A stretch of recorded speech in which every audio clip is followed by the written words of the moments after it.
এত প্রজেক্ট হচ্ছে, এত প্রকল্প হচ্ছে যে তার কোনো শেষ নেই। বাড়ির ব্যাপারে তো আপনারা জানেন, আমরা সববারই করে দেবো মাটির বাড়ি আস্তে আস্তে। এবছরে 100 দিনের কাজের টাকা কেন্দ্র বন্ধ করে দিয়েছে, গ্রামীণ রাস্তার কাজ বন্ধ করে দিয়েছে, যেখানে পাইপ পড়ে আছে জল স্বপ্নের কাজ কেন্দ্র বন্ধ করে দিয়েছে, আমাদের টাকা আমরা দিচ্ছি। সর্বশিক্ষা অভিযান 2 বছর বন্ধ, বাংলার বাড়ি বন্ধ। তা সত্ত্বেও মনে রাখবেন, আমরা প্রায় 47 লক্ষ মাটির বাড়ি পুনর্নির্মাণ করেছি এবং এবছরে আমরা 12 লক্ষ মাটির বাড়িকে পুনর্নির্মাণ করবার জন্য, পাকা বাড়ি করবার জন্য টাকা অলরেডি আমরা দিয়ে দিয়েছি এবং আরও 16 লক্ষ মাটির বাড়ি টাকা পাবে ডিসেম্বর মাসে এবং বাদবাকিটা পাবে জুন মাসে। তারপরেও যেটা বাকি থাকবে, এই যে বর্ষায় যেগুলো ভেঙে পড়ে যাচ্ছে, তাদের জন্য চিন্তা করতে হবে না। সমস্ত ডিএমদের বলবো, এই বর্ষা এবং জলস্রোতে, জলের প্লাবনে যে মাটির বাড়িগুলো ভেঙে যাচ্ছে তার লিস্ট সিএসের কাছে পাঠিয়ে দিতে। এর জন্য আমরা আলাদা প্রোগ্রাম করব। এটা এই 28 লক্ষের মধ্যে সংযুক্ত নয়, এটা এক্সট্রা। তাছাড়াও মাইনরিটি ডিপার্টমেন্ট বাড়ি তৈরি করে, ট্রাইবেল ডিপার্টমেন্ট করে, মিউনিসিপ্যালিটি করে, আরবান করে, কর্পোরেশন করে। সব যদি মেলান তাহলে কিন্তু 70-75 লক্ষ বাড়ি আমাদের আমলে তৈরি করে দেওয়া হয়েছে সাধারণ মানুষকে। আমি এখনো মনে করি আমার বর্ধমান জেলা এটা হচ্ছে ধন ধান্যে পুষ্পে ভরা। আমার আগে বলা উচিত নয়, আমায় পুজোয় কিছু গান লিখতে হয়। একটা কলকাতার প্যান্ডেলটাই করছে সমস্ত শস্য দিয়ে, ধান থেকে শুরু করে সব শস্য। তার প্রথম লাইনটা, তার গানটা আমি তৈরি করে দিয়েছি, আমার কাছে এসেছিল। তার প্রথম লাইনটা হচ্ছে, ধন ধান্যে ভরে মা এসেছেন ঘরে। অর্থাৎ বর্ধমান জেলা কিন্তু আমার ধান উৎপাদনের প্রথম। আপনাদের অভিনন্দন জানাই। বাংলা এবার ধান উৎপাদনে সারা ভারতবর্ষে ফার্স্ট হয়েছে। তাই মনে রাখবেন, কৃষক বন্ধুদের, ক্ষেত মজদুরদের আমি সবাইকে অভিনন্দন জানাই, এই মাটিকে আমি সম্মান জানাই। কর্মশ্রী প্রকল্প আমরা তৈরি করেছি। 100 দিনের কাজ বন্ধ করে দেওয়ার পর 3 বছর সেখানে লোকে কাজ পাচ্ছে। যেটা 100 দিনের কাজ কেন্দ্র বন্ধ করে দিয়েছে টাকা, আমরা নতুন প্রকল্প করেছি, তার নাম কর্মশ্রী। কর্মশ্রী প্রকল্পের মাধ্যমে রাজ্য জুড়ে 78 লক্ষ লোককে জব কার্ড দেওয়া হয়েছে এবং 19,000 কোটি টাকা রাজ্য থেকে খরচ করে 91 কোটির বেশি শ্রম দিবস তৈরি করা হয়েছে এবং বর্ধমানেও, পূর্ব বর্ধমানেও প্রায় 20,04,000 মানুষকে কাজ দেওয়া হয়েছে এই কর্মশ্রী প্রকল্পের মাধ্যমে। মনে রাখবেন, আমরা দেখতে পাচ্ছি আমাদের রাজ্যে 22 লক্ষ পরিযায়ী শ্রমিক আছে যারা বাইরে কাজ করেন। এমনি দয়া করে কেউ নিয়ে যায়নি, তাদের স্কিল আছে। তারা সোনার কাজ ভালো করে, ভালো কাপড় জামা তৈরি করে, তারা কনস্ট্রাকশনের কাজ ভালো করে, তারা রাস্তার কাজ ভালো করে। তাদের ডেকে নিয়ে যাওয়া হয়েছে জামাই আদর করে, আর আজ তাদের ভাগ্যে জুটছে লাঞ্ছনা আর বঞ্চনা, অত্যাচার, অনাচার, অনাহার। আমি আজকে যখন আসছিলাম খবর পেলাম বারাসাতের হাবড়া সম্ভবত আমার যে ভাইটিকে মুম্বাইতে পিটিয়েছিল সেই ভাইটি মারা গেছে। এই রকম অনেক অত্যাচারের শিকার হচ্ছে আমাদের বাংলা থেকে যারা কাজ করতে যাচ্ছে। আমি মানুষের জানবার জন্য বলবো, আমাদের বাংলাতেও কিন্তু 1.5 কোটি মানুষ বাইরের আছে যারা কিন্তু এখানে পরিযায়ী শ্রমিকের কাজ করে। আমরা কিন্তু তাদের গায়ে হাত দিই না, আমরা তাদের ভালোবাসি, তাদের আমরা বরণ করে নিই। তাহলে বলুন, কেন উড়িষ্যায় গেলে বাংলা ভাষায় কথা বললে অত্যাচার করবেন? কেন মুম্বাইতে গেলে অত্যাচার করবেন? কেন কেউ হোটেল ভাড়া করতে গেলে দিল্লিতে গুরগাঁওতে অত্যাচার করবেন? কেন উড়িষ্যায় করবেন? কেন গুজরাটে করবেন? কেন সব জায়গায় অত্যাচার করবেন? আমাদের মানুষদের কি মানুষ বলে মনে করেন না? বাংলার ছাত্রছাত্রীদের মেধা, বাংলার শিক্ষক শিক্ষিকাদের মেধা, বাংলার গবেষকদের মেধা সারা বিশ্ব প্রণাম জানায়, সারা বিশ্ব সালাম জানায়। তাই জেনে রাখবেন, কোমরের শিকল বেঁধে গুজরাটের লোকেদের ট্রাম্প তাড়িয়ে দিলেও আমেরিকান প্রেসিডেন্ট বাংলার মেধাকে তাড়াতে পারে না। তার কারণ ওদের ছাড়া হার্ভার্ড চলে না, অক্সফোর্ড চলে না, মনে রাখবেন কলম্বিয়া চলে না, ওদের ছাড়া সান ফ্রান্সিসকো চলে না। নাসা থেকে ভাষা ওরাই আছে। তাই এই পরিযায়ী শ্রমিকদের বলছি, ফিরে আসুন। যারা বাংলার লোক বাইরে কাজ করেন, তাদের জন্য একটা প্রজেক্ট আমি তৈরি করেছি। তারা আসলেই গাড়ি ভাড়া বাবদ 5,000 টাকা পাবেন। তাদের জন্য পোর্টালও করে দেওয়া হয়েছে। বিডিওদের কাছে নাম লেখালেও, আমাদের পাড়া আমাদের সমাধানের কাছে নাম লেখালেও সেগুলো ডিএম এর কাছে চলে যাবে, এসপির কাছে চলে যাবে। আইসিরা যদি এরকম সন্ধান পান, দিয়ে দেবেন এসপির হাতে। আমরা তাদের ফিরে আসলেই 5,000 টাকা দেব। আর 1 বছর বাবদ, মানে শুরু হবে যেদিন থেকে, তার আগামী 1 বছর প্রতি মাসে তারা 5,000 টাকা করে পাবে, যতক্ষণ নিজে পায়ে না দাঁড়াচ্ছে। আসার সাথে সাথে খাদ্যসাথী কার্ড পাবে, বিনা পয়সায় রেশন। স্বাস্থ্যসাথীর কার্ড পাবে, 5 লক্ষ টাকা চিকিৎসা। বাচ্চাদের পড়াশোনার জন্য কোনো পয়সা লাগবে না। যে যে স্কুলে পড়তো এখানকার স্কুলে ভর্তি করে দেওয়া হবে কাছাকাছি, যাতে তাদের ইয়ার নষ্ট না হয়। আমরা কেউ মরে যাইনি, মনে রাখবেন। আমরা বেঁচে যতক্ষণ থাকবো, আমার পরেও যারা থাকবে, তাদের ভবিষ্যৎ যাতে কোনোভাবে নষ্ট না হয় সেটা দেখার দায়িত্ব আমাদের, আমার ভাই বোনদের। তাছাড়াও তাদের আমরা কর্মশ্রী প্রকল্পে কাজ দেবো, স্কিল ট্রেনিং করাবো। যেখানে যেখানে তারা যে কাজে অভ্যস্ত সেই কাজে তাদের সুযোগ দেব। কেউ ব্যবসা করতে চাইলে সহজে লোনও পাবে, সে দোকানও তৈরি করতে পারে, সে একটা ব্যবসাও করতে পারে। মানুষের জীবনে কোনো কাজ ছোট নয়, সব কাজই বড়। একটা ছোট মানুষ কখনো জন্মেই সব শেখে না। মা বলতে শেখে, মা থেকে মাতৃভূমি শেখে, মা থেকে সমস্ত ভাষা শেখে, মা থেকে মেধা তৈরি হয়, মা থেকে ভাষা তৈরি হয়। কেউ মাকে বলে মা, কেউ বলে আম্মা, আর কেউ বলে মাদার। এইটুকু তো তফাৎ, যেটা রামকৃষ্ণ পরমহংসদেবের ভাষায়। কাজেই যে প্রকল্পটা আমরা করেছি তার নাম হচ্ছে শ্রমশ্রী, কর্মশ্রীর বন্ধু শ্রমশ্রী। আমার যেমন কন্যাশ্রী আছে, শিক্ষাশ্রী আছে, আমার মেধাশ্রী আছে, সবুজ সাথী আছে, স্মার্ট কার্ড আছে,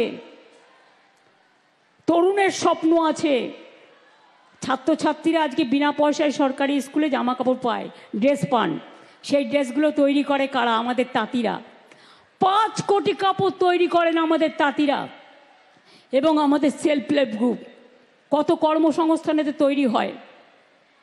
বিনা পয়সায় বই, বিনা পয়সায় জুতো বাচ্চাদের, মিড ডে মিল সবটাই দেওয়া হয়।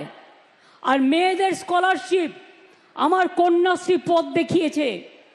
যে কন্যাশ্রী সারা পৃথিবীতে 1 নম্বর সম্মানে ভূষিত হয়েছে, কন্যাশ্রী মেগা প্রজেক্ট, যা দেখে সারা পৃথিবী আজকে চিন্তা করছে। শুধু স্কুলে নয়, স্কুলে, কলেজে, বিশ্ববিদ্যালয়ে 3টে ফেসেই তারা টাকা পাচ্ছে, গবেষণাতেও পাচ্ছে। এবং তারপর যদি কেউ আরও পড়তে চায়, 10 লক্ষ টাকার স্মার্ট কার্ড আছে তাদের জন্য। এছাড়াও যারা তপশিলি আদিবাসী সংখ্যালঘু যারা আছেন, ওবিসি বিশেষ করে, তাদের মধ্যে হিন্দুও আছে, মুসলমানও আছে, তাদের জন্য আলাদা স্মার্ট কার্ড আছে। আর মনে রাখবেন, ওবিসিদের যে রিজার্ভেশন আমরা করেছিলাম, আমি জেনারেল কাস্টের কোটা কাটিনি, ওটা আমরা আলাদা টাকা দিই ওদের পড়াশুনোর জন্য, যাতে জেনারেল কাস্টের স্টুডেন্টদের ভর্তি হতে কোনো অসুবিধে না হয়, পড়াশুনো করতে কোনো অসুবিধে না হয়। সবটাই ভেবে চিনতে আমরা জল গ্রামাঞ্চলে, রাজ্যে আমাদের সময়ে 76% পৌঁছেছে নলবাহিত জল, এবং শহরাঞ্চলে 78% পৌঁছেছে। এজন্য আমাদেরই খরচ হয়েছে 38,000 কোটি টাকার বেশি, জমিও বিনা পয়সায় দেয়া, মেনটেনেন্সও আমাদের। যেটুকু বাকি আছে আরও 65,000 কোটি টাকা লাগবে। আমাদের থেকে এখান থেকে ট্যাক্স তুলে নিয়ে যায়, মনে রাখবেন, একটাই ট্যাক্স এখন, জিএসটি ট্যাক্স, কিন্তু সেই টাকা আমাদের দেয়া হয় না। মনে রাখবেন, আমরাই বলেছিলাম যে হেলথ ইন্স্যুরেন্স কি হচ্ছে কি, সাংবাদিক বন্ধুরা মিটিংটা করতে দেবেন তো প্লিজ। আপনাদের সামনে দাঁড় করানো হয়েছে এই কারণে যে মিটিংটা ডিস্টার্ব করবেন না, আপনারা আপনাদের কাজ করে যান। এটা কি হচ্ছে? মিটিংটা ব্যাহত হচ্ছে। প্লিজ, আপনার যদি কাউকে তুলতে হয় পরে তুলবেন, পরে তুলবেন, ছবিগুলো পরে তুলতে পারেন তো, আগেও তো এসেছিলেন আপনারা, আগে তুলতে পারতেন। প্লিজ দয়া করে আমাকে মিটিংটা চালাতে দিন, তা নাহলে কিন্তু আমি আবার ফিড দিয়ে দেবো মিটিংয়ের।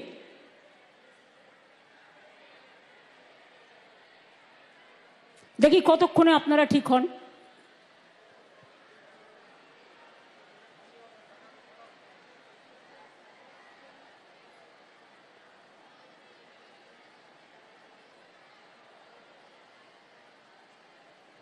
এবার থেকে আমি প্রশাসনকে অনুরোধ করব, যখন কোনো মিটিং হবে প্রেসের পেছনে একটা ব্যারিকেড করতে, যাতে ওদেরও কোনো অসুবিধে না হয় ফিট দেওয়ার, আর যাতে অন্যদেরও অসুবিধে না হয়। অনেক সময় পেছনের লোকেরা দেখতে পায় না, তারা চিৎকার করে।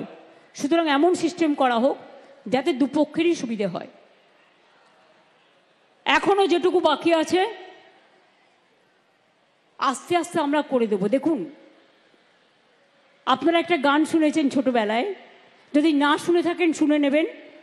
মায়ের দেয়া মোটা কাপড় মাথায় তুলে নেড়ে ভাই, দিন দুঃখিনী মা যে মোদের তার বেশি আর সাধ্য নাই। যা ছিল যা আছে তার থেকে সবটাই ভাগ করে দিয়েছি। 5টা স্কিম বন্ধ, সেগুলোও চালাতে হচ্ছে। এই যে জিএসটি তুলে দেওয়ার কথা আমরা বলেছিলাম, যে হেলথ ইন্স্যুরেন্সের ক্ষেত্রে জিএসটি তুলে দিন, আর ইন্স্যুরেন্স কোম্পানিও যেন এর জন্য ইন্স্যুরেন্সের প্রিমিয়াম না বাড়ায়। তার জন্য জানেন আমাদের স্টেটের কত রেভিনিউ লস হয়েছে? 900 কোটি টাকা। আরও 900 কোটি টাকা বাড়তি বোঝা। সুতরাং একটা মা যখন সংসার চলে, দেখে মাসে ইনকাম কত, তার থেকে কিছুটা সরিয়ে রাখে। অসুখ হলে, বিয়ে বাড়ি হলে, পুজো আসলে, ঈদ আসলে, আর কিছু বাচ্চাদের জন্য কিনতে হলে, সেই রকম আমাদেরও মনে রাখবেন, এটাও একটা সংসার। এটা আলাউদ্দিনের ম্যাজিক নয়, এটাও একটা সংসার। এত বিরোধিতা থাকা সত্ত্বেও যারা শুধু বলে যায়, পশ্চিমবাংলা, আমি এটা এক্সপেক্ট করি না প্রাইম মিনিস্টারের কাছ থেকে। আমি তার চেয়ারকে সম্মান করি, কিন্তু আমি যেমন তার চেয়ারকে সম্মান করি, তারও উচিত আমাদের চেয়ারগুলোকে সম্মান করা। কেন বলবেন বাংলায় সব চোর তাই আমি টাকা বন্ধ করেছি? উত্তরপ্রদেশ সবচেয়ে বড় চোর, মহারাষ্ট্রের আপনার ডাবল ইঞ্জিন সবচেয়ে বড় চোর, বিহারের ডাবল ইঞ্জিন সবচেয়ে বড় চোর। আগে চোরদের দিকে তাকিয়ে দেখুন, বাংলাকে অসম্মান করার জন্য কটা টিম পাঠিয়েছিলেন চিফ সেক্রেটারি? 186টা টিম পাঠিয়েছিল। Can you imagine? কিছু জায়গায় দেখুন, সব পঞ্চায়েত তো আমাদের নয়, নানা দলের আছে। পঞ্চায়েত কখনো একটা পার্টির হয় না। এমএলএ যেমন ওদেরও অনেকগুলো আছে, এমপিও আছে।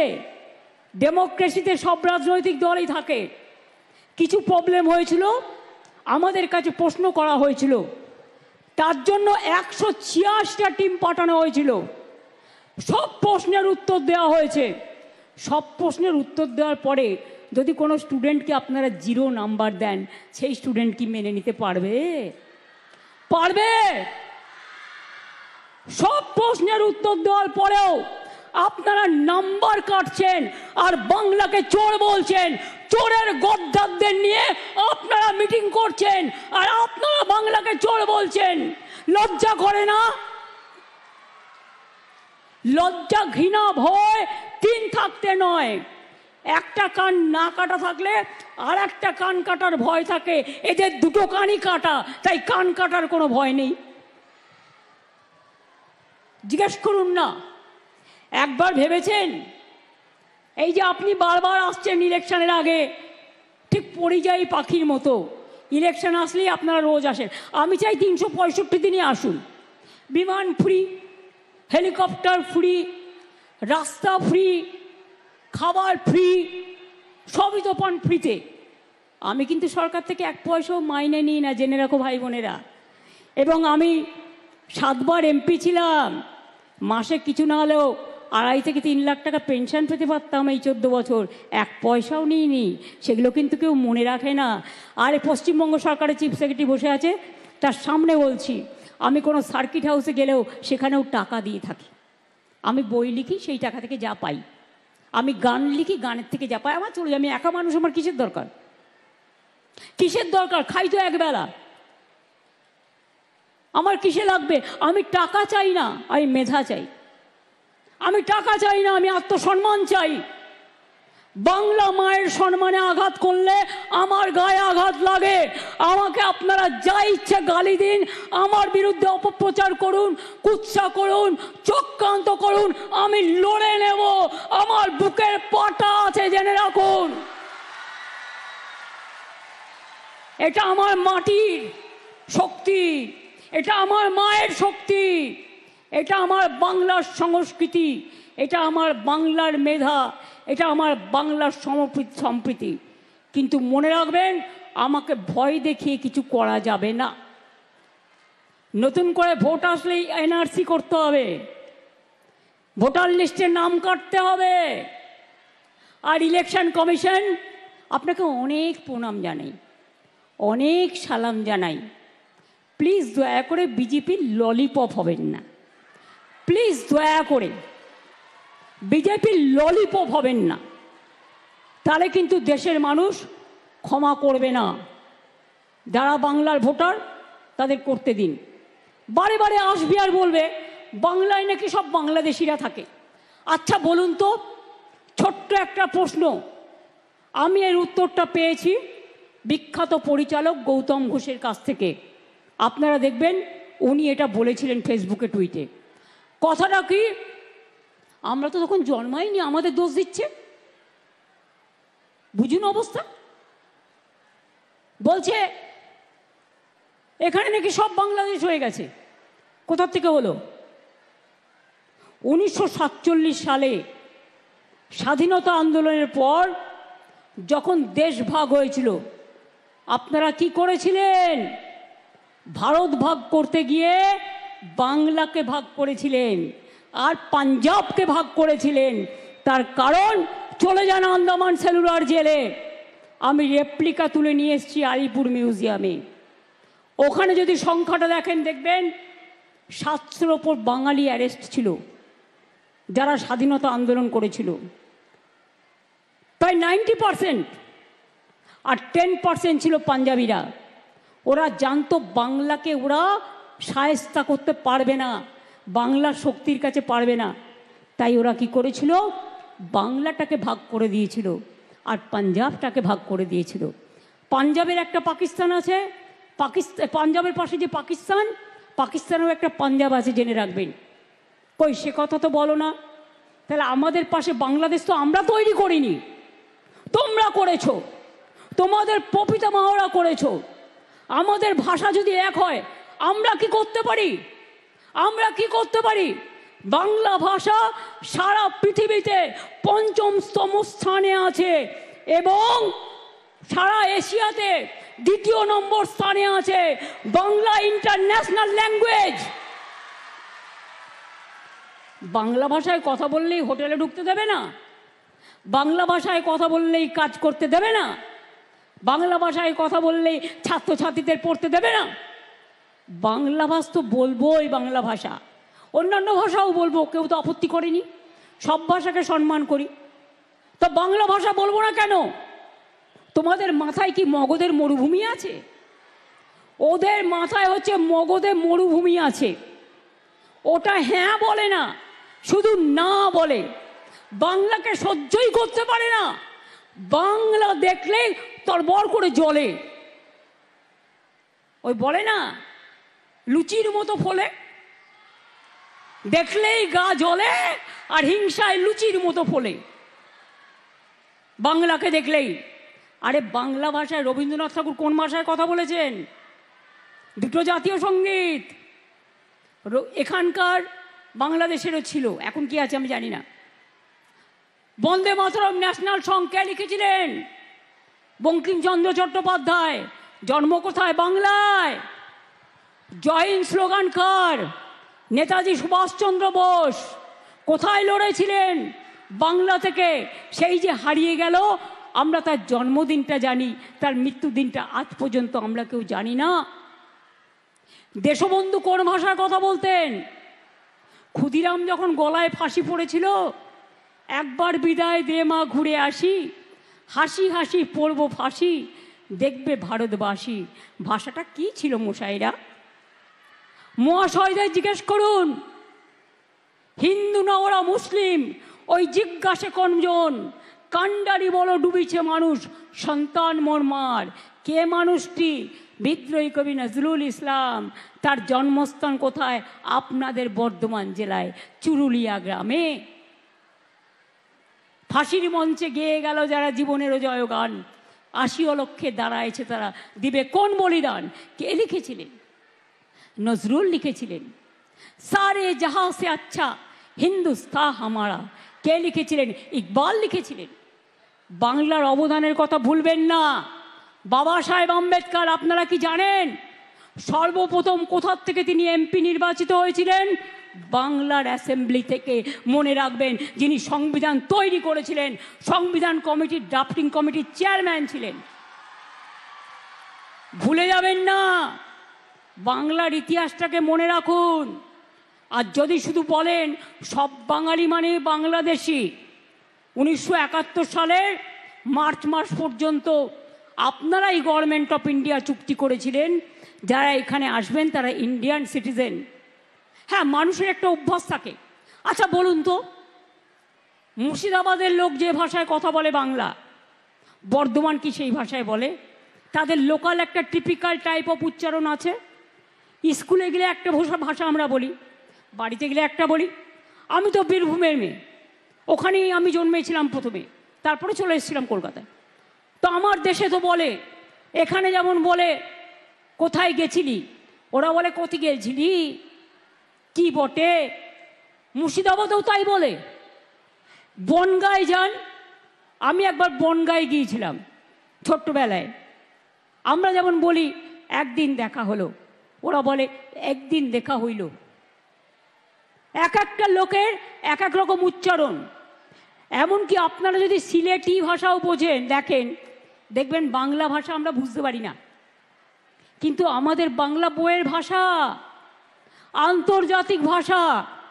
সেই ভাষাতে কথা বলি, সেই ভাষাতে পড়াশুনো করি, সেই ভাষাতে মা বলতে শিখি, সেই ভাষাতে আম্মা বলতে শিখি, সেই ভাষাতে স্বরবর্ণ পড়ি, সেই ভাষাতে বিদ্যাসাগর।